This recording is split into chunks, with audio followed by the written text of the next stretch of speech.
Boas noites. Benvidos a esta continuación do proceso de investigación Disidentes, onde seguimos intentando comentaros e animaros a investigar sobre o cementerio civil.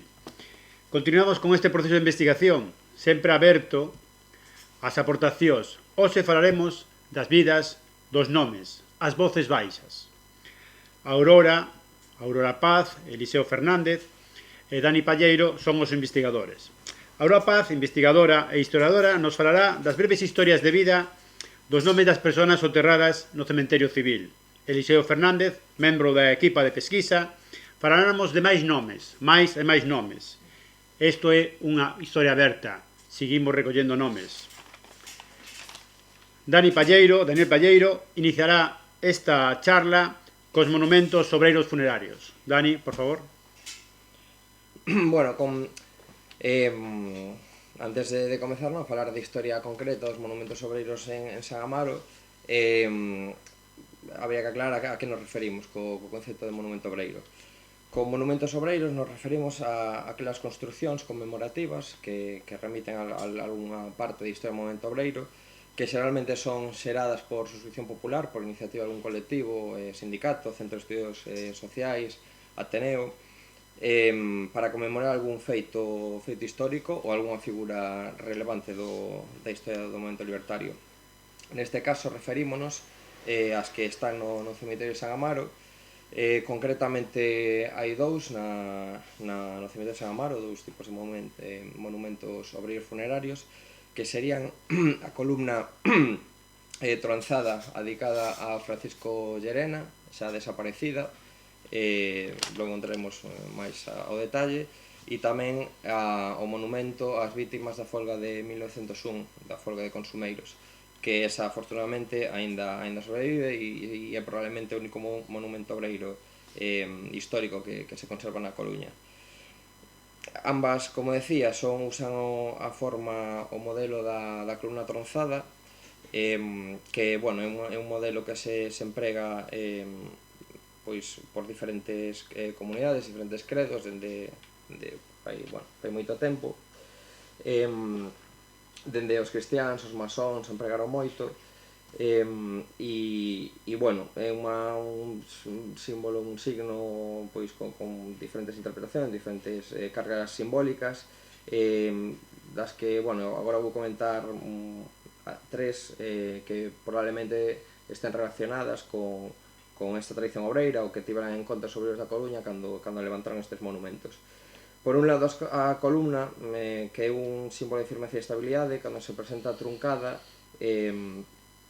connota, alude a vulnerabilidade, algo que ten as súas feblezas, pero tamén a fortaleza e a continuación, porque mantén a súa base, é un símbolo de destrucción de parte de algo, pero a continuidade xa que a base pervive. Por outro lado, tamén as columnas a un nivel máis individual, simbólico vinculado ao individuo, tamén representa a morte aparecida inminentemente, cando destrue unha vida de forma inesperada, no medio dunha vida. E por último, relacionado tamén co primeiro simbolismo que comentábamos, representa, e isto é moi interesante desde o punto de vista dun investigador que investiga o pasado dende o presente e desde un punto de vista militante, como algúns nos consideramos, que representa un momento de gloria nun movimento que xa non existe, pero do que pervive unha base a partir da cal se pode reconstruir algo diferente, pero con un mismo fundamento. Como decía, na Coruña, pois quedan dous tipos destes monumentos. O primeiro é de Francisco Llerena. Francisco Llerena é un sindicalista ferroviario da CNT, de orixe vasca, que chegou a Coruña nos anos 20 e que morreu durante a folga revolucionaria de 1973, que foi unha folga que podemos ver nestas imaxes a figura de Llerena, aparecía na Solidariedade Obrera no ano 35. Llerena, como decía, participou nos actos revolucionarios que hubo a nivel estatal, e na Coruña foi un lugar, estos feitos revolucionarios foron moi activos, paralizaron a cidade durante 7 días, que se produciron no 33, cando comezou o bienio negro, cando Gil Robles entraba no goberno de Lerroux, e, bueno, pois, a nivel estatal se fixeron unha serie de movilizacións. Na Coruña, dende o 9 de decembro, hubo pois, un montón se paralizou a cidade, comezou a folga, e hubo un montón de altercados en toda a comarca da Coruña, en Sada, en Oleiros, na propia cidade da Coruña, de modo que, pois, esta imaxe que vemos, por exemplo, os gardas de asalto, as forzas de asalto, tiveron que repartir pan entre a poboación, porque os obreiros das taonas non estaban xa traballando, e conducían ferrocarrís, bueno, se tenían que facer cargo de moitos traballos dos que os obreiros estaban xa sin actividade no paro. Se fixeron se puxeron varias bombas na cidade que destruían, deixaron sin luz a cidade, boa parte da cidade, sin telégrafos, sin teléfonos, etc. Pero, bueno, o caso que nos ocupa é o asalto que se fixo no día 13 de decembro a casa cuartel da Guardia Civil en Oleiros, que é onde morreu Llerena. Foron un grupo de alrededor de 100 homes que asaltaron esta casa cuartel coa intención de declarar o comunismo libertario na vila. Foi, bueno, respondido no interior con disparos por parte da Guardia Civil, e posteriormente pois se sumaron máis forzas militarizadas que repeleron ese intento de declaración do comunismo libertario. Neses actos, pois, Llerena morreu, aparecendo o seu cadáver nas inmediacións desta imaxe que vemos, que é esta casa cuartel, e, bueno, sabemos que se construiu no ano 1934, entre 34 e principios do 35, o seu monumento, pero a verdade é que temos solo unha pequena mención en solidaridade no xornal da CNT da Coruña, que fala dun árbol truncado que simboliza aquella vida que debe ser un norte para os trabajadores, falaban. Non temos máis información desta columna truncada, deste monumento.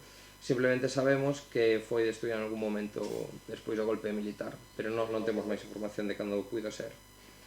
Por outra banda, outro monumento ao que nos referimos é o que ten que ver cos feitos da folga xeral que se fixo na Coruña no ano 1901. Unha folga que estaba relacionada que se produciu pola situación nos filatos, ou que se chamou a folga de consumeiros. O 30 de maio de 1901 os filatos da cidade deixan funcionar, se puxeron en folga os seus traballadores, e houve unha serie de enfrontamentos entre a Guardia Civil e outras forzas de represión e os obreiros. De modo que nese enfrontamento morreu Mauro Sánchez, que era un obreiro do filato de 24 anos. O día, bueno, evidentemente isto creou moito máis entre os obreiros, houve máis enfrontamentos coas autoridades, e o día seguinte, o 31 de maio, se declarou o estado de guerra na Coruña por parte do capitán xeral. Os obreiros querían facer unha manifestación que non lle deixaron, entón aproveitaron o enterramento de Mauro Sánchez para facer unha manifestación encuberta. 3.000 obreiros saliron do sindicato da sede da Federación Local Obrera no centro da cidade e marcharon cara ao cemiterio, onde ali esperaban pois outros tantos miles de obreiros que participaron neste enterramento. Ao rematar ese enterramento houve outra vez enfrontamentos por diferentes lugares da cidade entre Guardia Civil, a cabalo e con sabre, e infantería, parte do exército que estaba tamén mobilizado, de modo que en estes enfrontamentos morreron varios obreiros.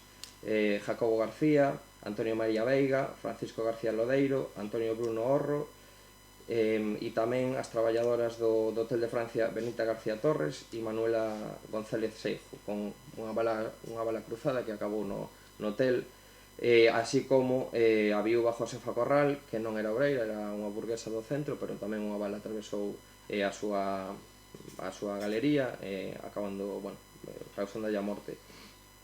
Estos obreiros tiveron un primeiro enterramento que vemos aquí nesta imaxe, composto por un pequeno xardín que estaba limitado con uns paus nas cordas e un árbol que representaba cada unha desas vidas sesgadas.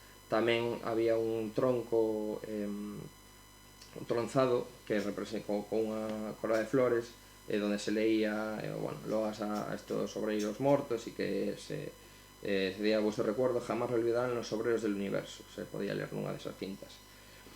O caso é que no ano 1904, no terceiro cabodano destes feitos, os obreiros xa tiñan a idea dende o principio de construir algo máis, un monumento máis con máis vocación de continuidade que originalmente foron os seus enterramentos, de modo que o presidente da Antorcha Galaica de Libre Pensamiento, Marcial Lores, e outro membro, José Sanjurjo, tamén fora presidente, retomaron esta idea, como decía, no terceiro cabodano da celebración destes feitos.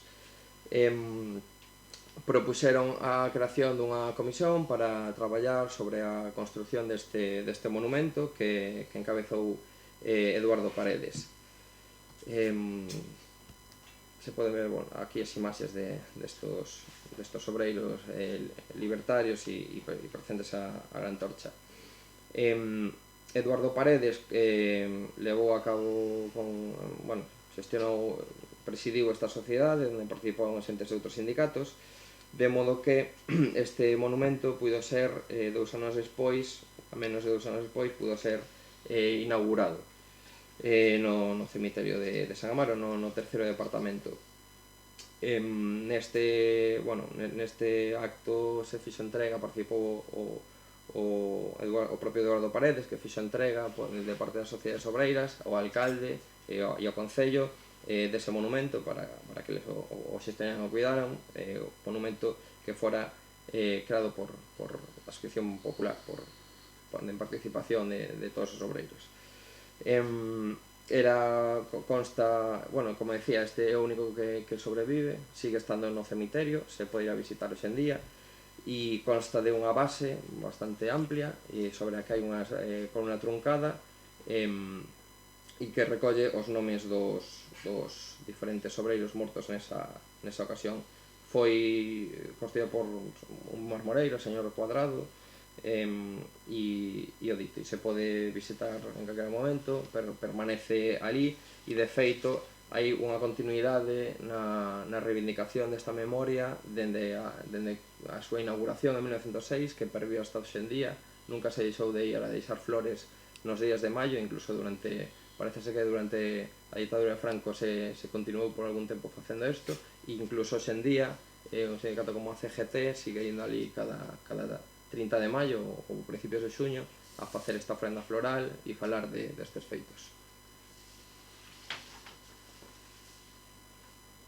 No Cemiterio Civil da Coruña, entre as moitas personalidades que están ali soterradas, figura un personaxe que foi un destacadísimo mestre laico, Constancio Romeo Lasarte, un nome que figura entre os grandes librepensadores e anarquistas desta cidade. E chega a Coruña chamado polos anarcosindicalistas, líderes do movemento obreiro aquí na Coruña, para a celebración dos mítins, das asambleas, de todos os actos do 1 de maio de 1906. E se instala aquí, queda aquí, entón, digamos, contratado a partir dese ano 1906 por outra institución fundamental na defensa do libre pensamento na Coruña, que foi a Antorcha Galaica de Libre Pensamento, non? Era unha institución que se fundara anos atrás, en 1896, e que mantiña unha escola laica.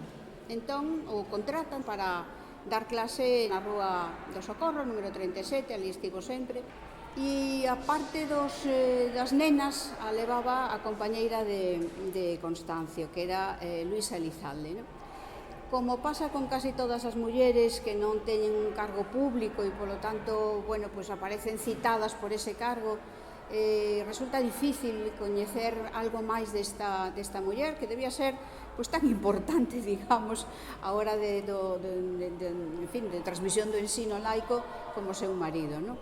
Pero, repito, por desgracia, a historia das mulleres destas que non teñen esta relumbrón costa moito de seguir, porque a prensa pues, prácticamente non as cita, ou as cita pero non lle dá voz, non? Ás veces figura que acompañan a outros personaxes en un meeting ou unha asamblea, pero o que recolle a prensa son as palabras dos homes e como moito, se temos sorte, e polo menos sabemos que estaban aí, pois o nome das mulleres, non?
Constancio Romeo Lasarte, que daqui supoñemos que viña xa ou prácticamente, se non no momento de 1 de maio, pois trasladaría rapidamente a familia, formada por a compañeira nese momento, Luisa Elizalde, e 2 fillos, Acracia e Liberto, 2 nomes evidentemente que son claros exemplos de como do pensamento desta familia, non? Foi un personaxe realmente que quedou aquí, deixou pegada na Coruña, non só no mundo, digamos, no ámbito anarcosindicalista, senón, digamos, na cidade, non? Na cidade. A través da prensa, fundamentalmente, e de alguna publicación que conservamos, pois nos damos conta da importancia deste personaxe, non? É un orador maravilloso, todas as crónicas periodísticas, tanto, digamos, liberais como el Noroeste ou la Voz de Galicia, destacan esta capacidade de oratoria. Constancio sufre tamén as consecuencias da folga xeral de 1917, pasa por ser, en fin, detido e morrerá pouco despois. A folga foi en agosto e ele morre en decembro. E ali será soterrado no cementerio coruñés, pois con un enterro como era normalmente para esta xente, un carro de terceira e pouco máis, non?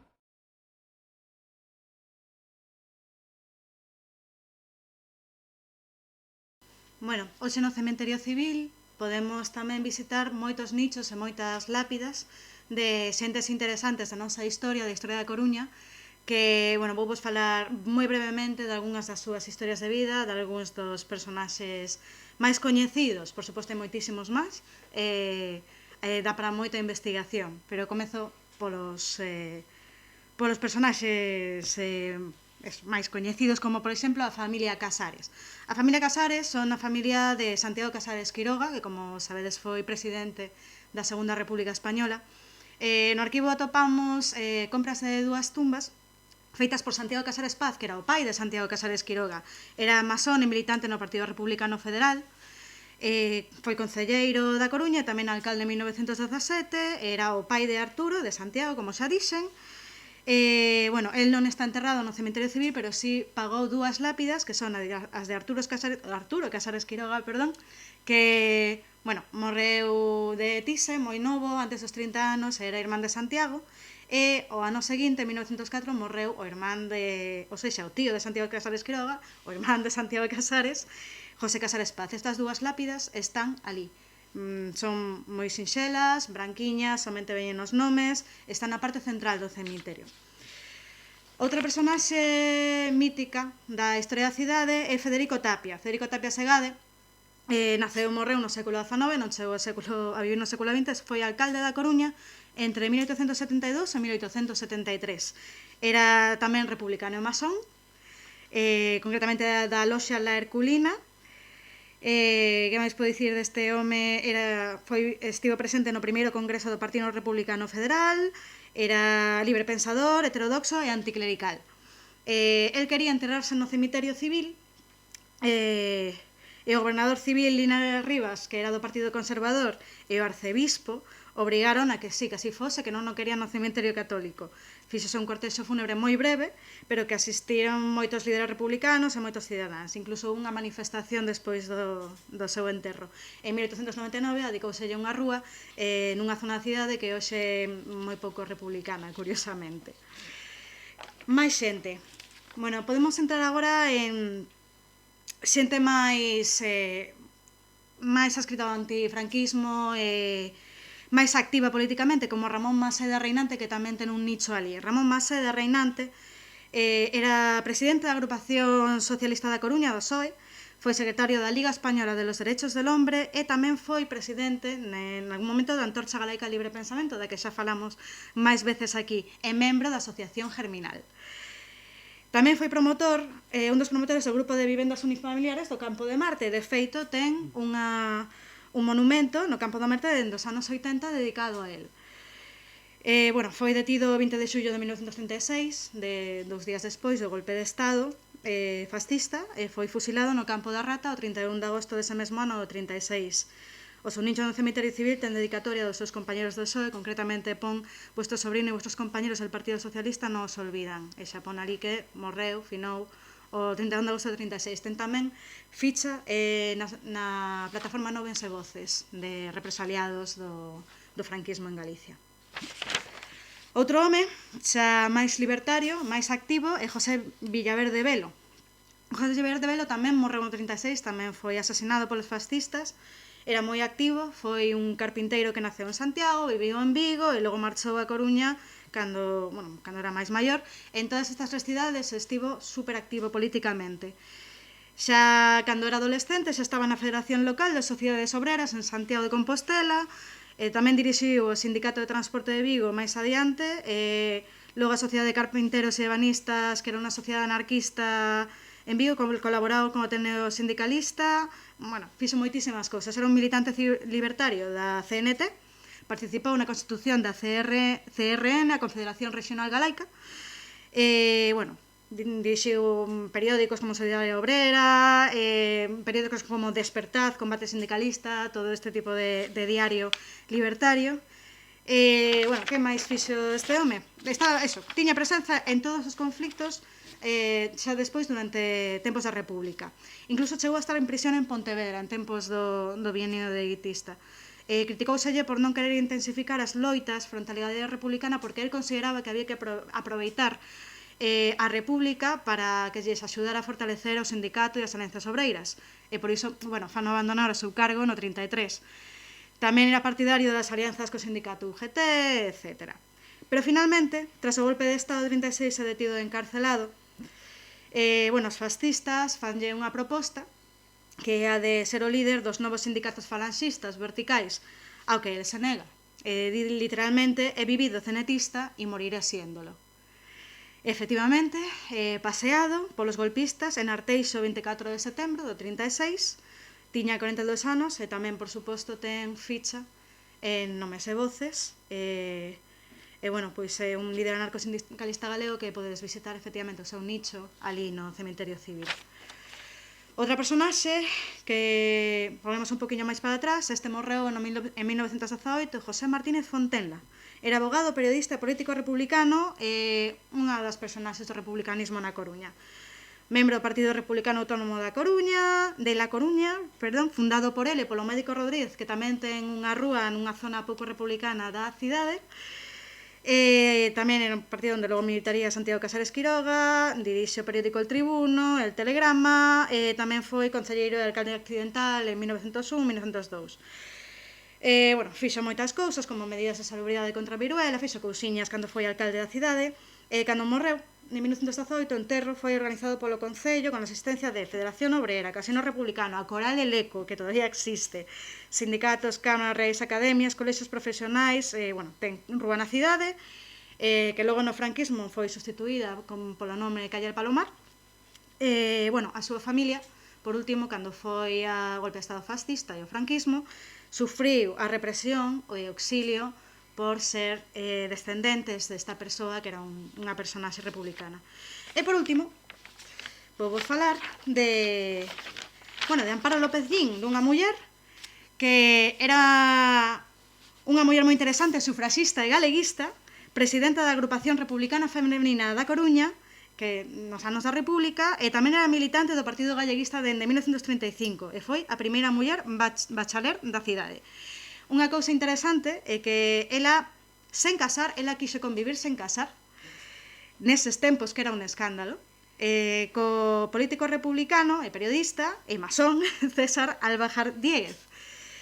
Logo na Guerra Civil eles marcharon a Barcelona, onde ela foi nomeada secretaria general do grupo de mujeres galleguistas, ali, colaborou en comités de axuda aos soldados galegos e tamén dos nenos, dos soldados republicanos na fronte da batalla. Finalmente, cando remata a guerra, fuxe a Francia, onde ingresa nun campo de refuxiados ou de concentración tristemente coñecido que é Argel-sur-Mer, en Francia, onde pasa moitas penurias, como todos os que estiveran ali, pero despois marcha a Calvados, en Normandía, e logo volvese a mudar durante a ocupación nazi do réxime colaboracionista de Vichy. Segundo os seus fillos, morreu de morriña. Foi enterrada moi preto da tumba de Manuel Azaña en 1942. Anos despois, os seus restos trasladáronse a París. Pero, finalmente, no ano 2006, estes restos foron trasladados ao Cemiterio Civil da Coruña, onde está o seu nicho, e se lle puxo o seu nome tamén a unha rúa en Culleredo, onde ela nacera. Despois, en 2009, a CRMH outorgoulle a súa filla María Teresa Albajar o premio de Republicana del año 2009. Entón, este é un bocadiño moi pequeno de todos os nomes de homes e mulleres loitadores pola democracia e os dereitos humanos que podedes encontrar ali. E sen máis, vos deixo como compañeiro Eliseo Fernández, que vai vos dar un bocadiño máis de outras personaxes importantes.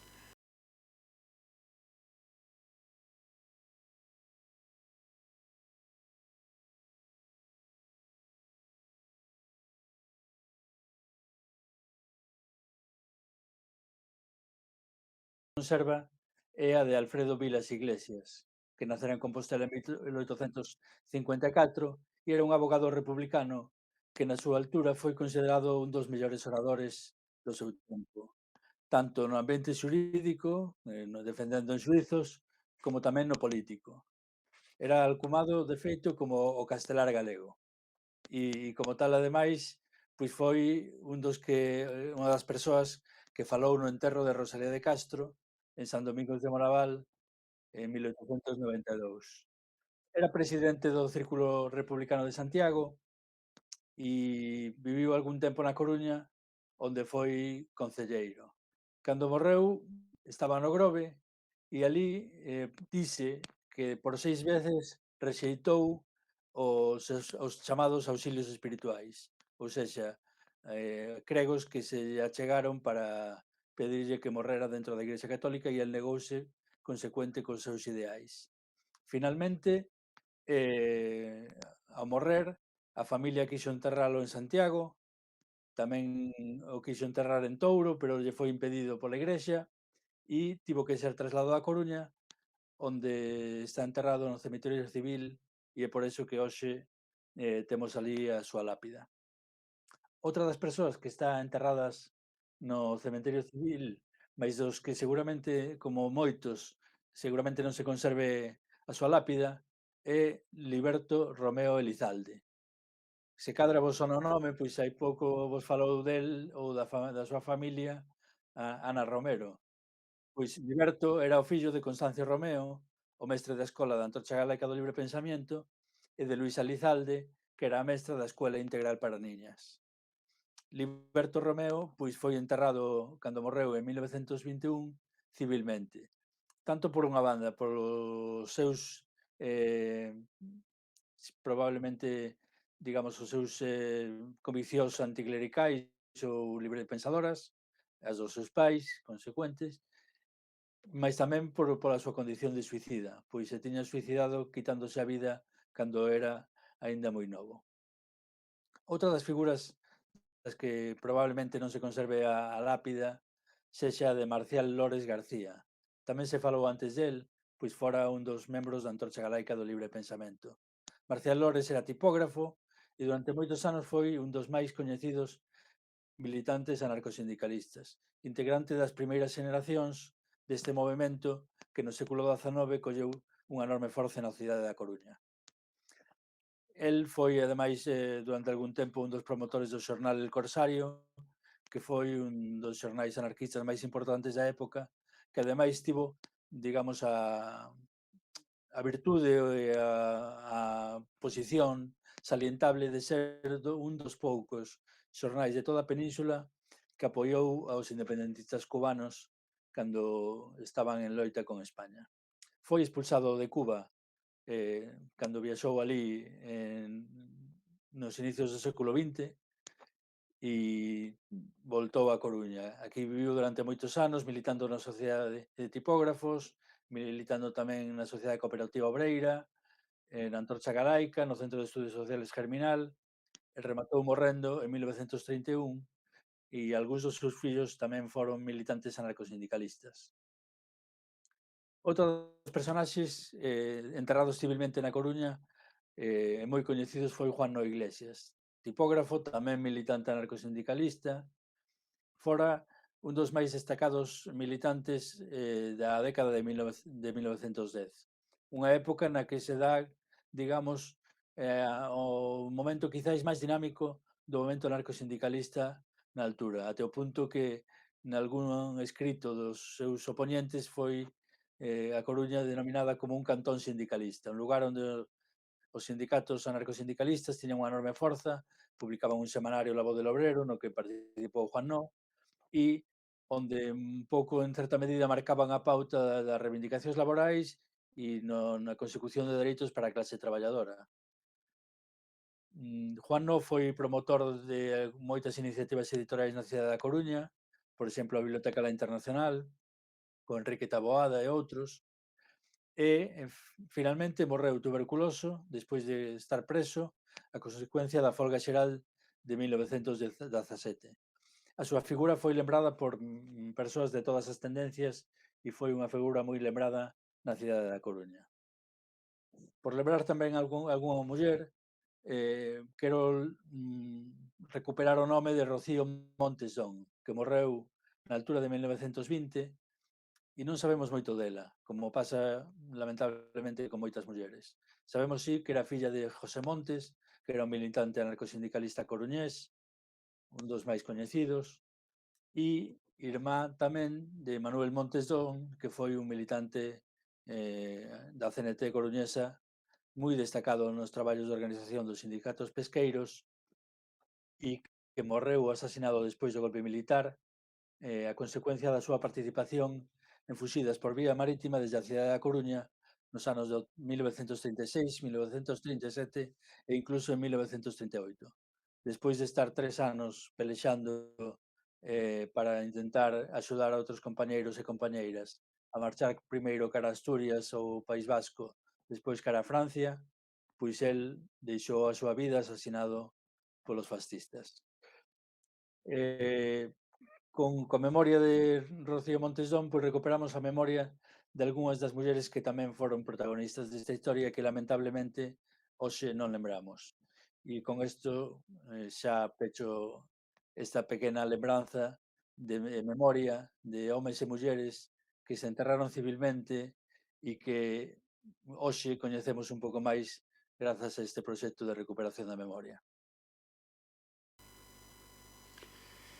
Moitas gracias. Ahora chegou o momento de que os nosos compañeiros nos fagan unhas conclusións sobre estas pequenas aportacións que continuamos, porque isto está vivo e mantendremos o ritmo para que esta historia que está viva continúa viva. Por favor, ahora, Dani, que conclusións obtés desta inicio de investigación? Bueno, a mí unha cousa que de moitas conclusións, claro, que se podían estar de toda esta investigación, a mí me gustaría sinalar, por un lado, o importante que é a cuestión de clase, ¿no? Tamén na vida despois da vida. E nos restos que deixamos aquí, nas marcas que deixamos neste mundo do que foi a nosa vida.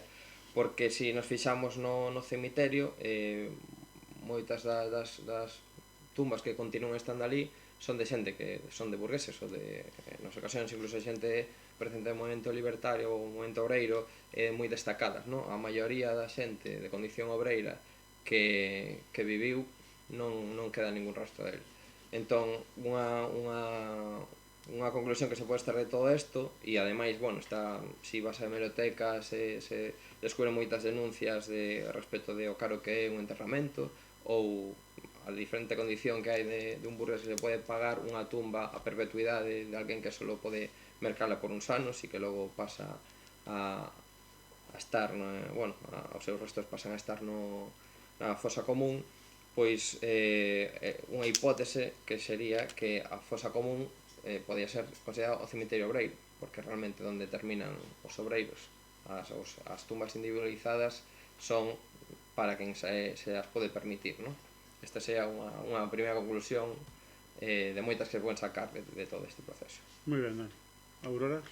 Pois eu, claro, seguindo a colación do que dixo Dani, é verdade, e ademais vémolo no arquivo, que dúas cousas, algúns cidadáns ofrecen na carta esta que pedía o cemiterio civil de que falamos outro día, ofrecen cartos para poder ampliar este centro civil. Obviamente non eran obreiros, eran da burguesía. Tamén vemos xente que paga 300, 400 pesetas por tantos metros cuadrados, por tanto monumento. Evidentemente non eran obreiros. Tamén o movimento republicano e masón da época pois é máis ben un movimento burgués, pero aínda así todos estes nomes libertarios, todas estas persoas que temos investigado, pois nos responde un poquinho as dúas preguntas que nos fixemos cando empezamos a bueno, plantearnos isto, que eran quen quere o cemiterio civil e para que? Non, hai moito burgués, pero tamén hai libertarios, loitadores antifranquistas e tal. Entón, tendo en conta toda esta xente o que facía, o que loitaba, o seu movimento, as súas asociacións, os diarios nos que traballaban, tendo en conta toda esta xente que estaba antes de máis de 100 anos, a finais do século XIX, principios do século XX, todo este material intelectual que tiñamos, onde estaríamos agora, pregúntome, onde estaríamos de non ter sucedido o shock fascista do golpe de estado do 36. Unha reflexión para seguir. Temos moito material para investigar no cemiterio civil da Coruña, creo que é moi interesante que lle deamos un pouco de voltiñas. Eliseo? Penso que a recuperar a historia dos cemiterios civis é algo interesante. Ao final, son un recuncho fermoso que agocha toda unha historia moi complexa, non? Unha historia que, por unha parte, é a historia de séculos de intolerancia religiosa por parte da Igrexa Católica, mas tamén agocha unha historia de dignidade de moita xente que defendeu e reivindicou as súas creencias e traballou ao final por iso, por conseguir unha sociedade máis libre. Como decía Dani, tamén é verdade que o asunto de clase é importante e aínda fica moito por coñecer da historia dos ninguén, non? Da xente que con poucos recursos que tamén foron enterrados no cemiterio cuxas tumbas desapareceron.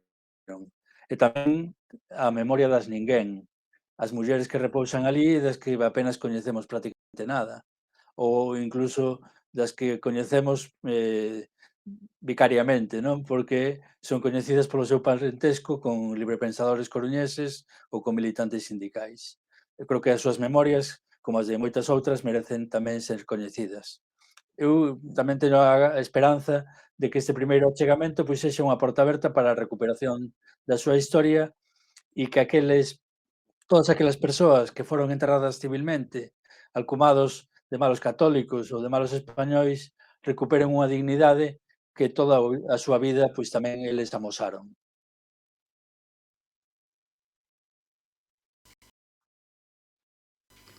Moitas grazas a todos os que contribuíches a este equipo de investigación. Eu non podo deixar pasar a oportunidade de referirme a Mariquiña, Mar e Luz. Foi socia fundadora desta entidade.